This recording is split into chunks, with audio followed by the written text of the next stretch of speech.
Para saudara dan saudari yang Tuhan cintai, selamat pagi dan selamat bertemu lagi dalam renungan harian dari Paroki Santo Fransiskus Assisi APO, edisi hari Jumat tanggal 31 Mei 2024. Hari ini Gereja Semesta merayakan pesta Santa Perawan Maria mengunjungi saudarinya Elizabeth. Dan hari ini pula merupakan hari terakhir dalam bulan Mei, bulan di mana kita memberikan penghormatan khusus kepada Bunda kita, Bunda Maria. Maka sebelum kita berbondong-bondong menuju ke gereja sebentar sore untuk mengikuti penutupan bulan Maria, kita hendak mengawali hari ini dengan mendengar dan merenungkan sabda Tuhan. Marilah sebelum kita mendengar dan merenungkan sabda Tuhan, kita berdoa.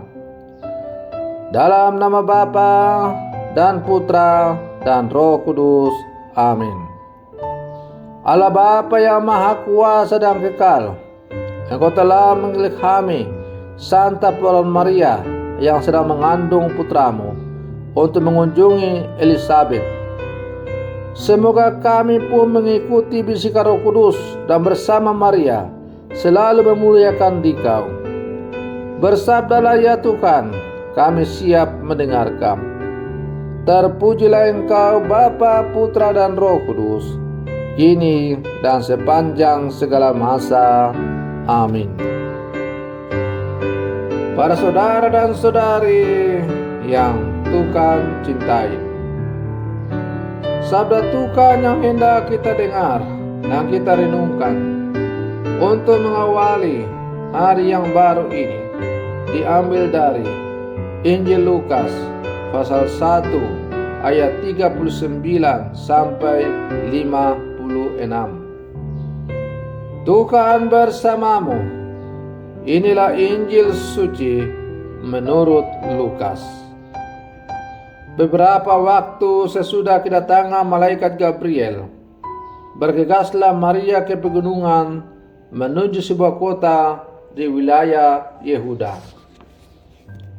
Ia masuk ke rumah Zakaria dan beri salam kepada Elizabeth.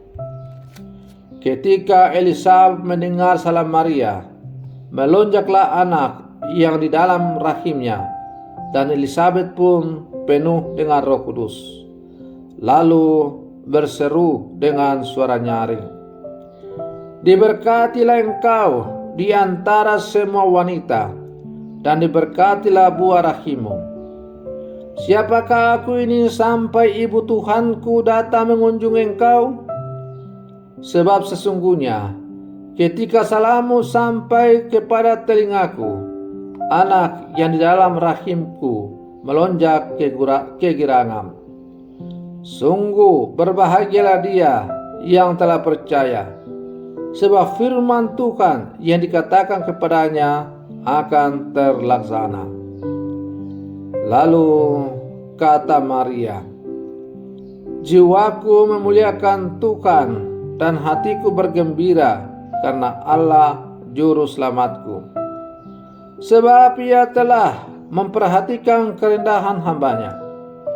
Sesungguhnya mulai sekarang segala keturunan akan menyebut aku berbahagia, karena Yang Maha Kuasa telah melakukan perbuatan-perbuatan besar kepadaku, dan namanya adalah Kudus. Rahmat-Nya turun-temurun atas orang yang takut akan Dia.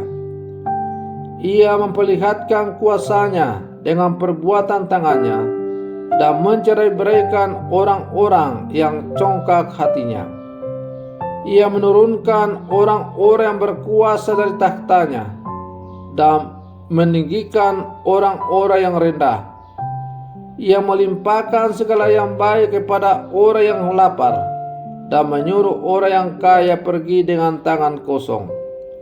Ia menolong Israel hamba-Nya karena ia mengingat rahmat-Nya, seperti yang dijanjikannya kepada nenek moyang kita, kepada Abraham dan keturunannya untuk selama-lamanya. Kira-kira 3 bulan lamanya, Maria tinggal bersama-sama dengan Elisabet, lalu pulang ke rumahnya.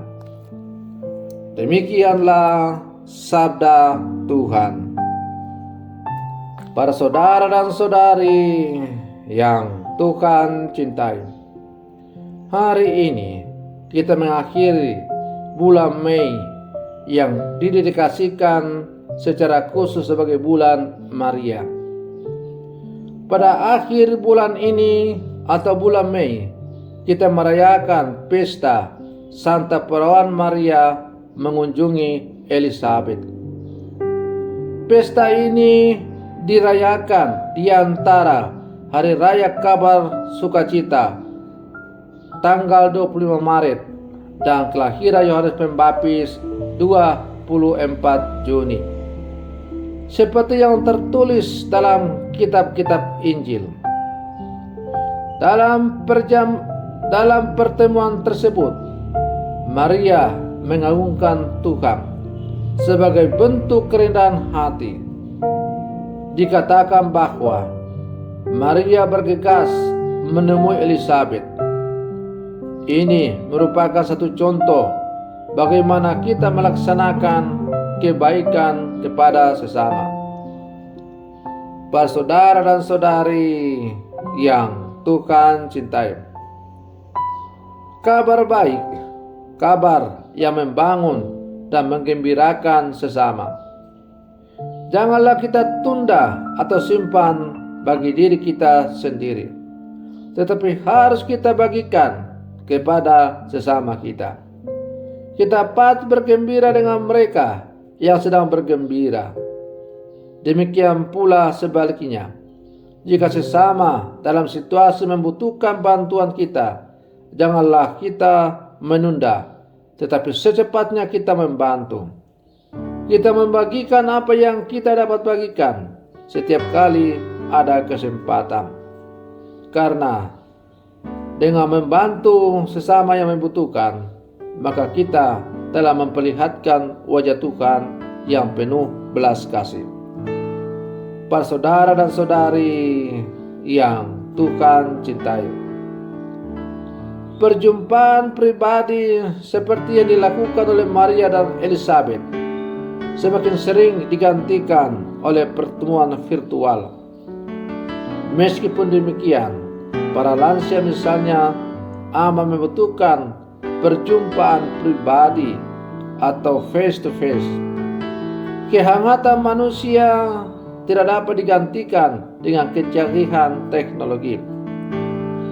Oleh karena itu, meskipun kita sebagai murid-murid Yesus yang hidup sama sekarang sudah hidup dalam dunia yang serba canggih, bahkan banyak sudah kecerdasan-kecerdasan buatan yang hampir menggantikan seluruh peran manusia, tapi relasi pribadi sebagai pribadi anak-anak Allah tetaplah kita butuhkan.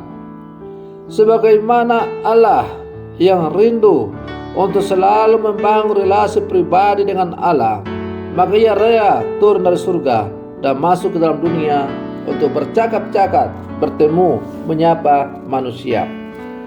Maka hendaknya dalam seluruh kehidupan kita, relasi pribadi yang intim dan mesra kepada Allah dan sesama hendaklah juga kita terus pelihara, seperti yang ditunjukkan oleh Maria dan Elisabet dalam bacaan Injil tadi. Maria pergi untuk mengunjungi Elisabet dan untuk merasakan kabar sukacita yang telah dirasakan, dialami oleh Maria. Para saudara dan saudari yang Tuhan cintai, kita adalah murid-murid Yesus yang hidup di zaman sekarang. Dan Yesus telah menyerahkan Maria, ibunya, sebagai bunda gereja. Maka kita juga adalah putra-putri Maria yang hidup di zaman sekarang. Sebagaimana Bunda kita telah mencontohkan teladan yang baik kepada kita dalam menjalin relasi pribadi dengan Allah dan sesama, maka marilah kita juga sebagai putra-putri Maria, kita jadikan sarana doa rosario sebagai salah satu sarana untuk semakin menghantar kita membangun relasi pribadi yang intim melalui Tuhan. Kita membangun relasi yang intim dengan Bunda kita, agar Bunda kita selalu berjalan bersama dengan kita, dan bersama-sama kita berdoa dengan Bunda untuk memohon supaya Tuhan selalu hadir dan berjalan bersama dengan kita. Para saudara dan saudari yang Tuhan cintai, semoga perlindungan saya untuk mengawali hari yang baru ini semakin menghantar kita untuk menikmati hidup kekal di dalam alam. Bulan Maria boleh kita tutup, tetapi doa rosario sebagai salah satu sarana untuk menjalin relasi yang akrab dan intim dengan Tuhan tidak pernah kita tutup. Mari terus kita kembangkan hidup doa rosario dalam kehidupan kita. Semoga kita selalu menjadi putra-putri Maria, murid-murid Yesus yang sejati di zaman sekarang. Selamat pagi, Tuhan Yesus memberkati.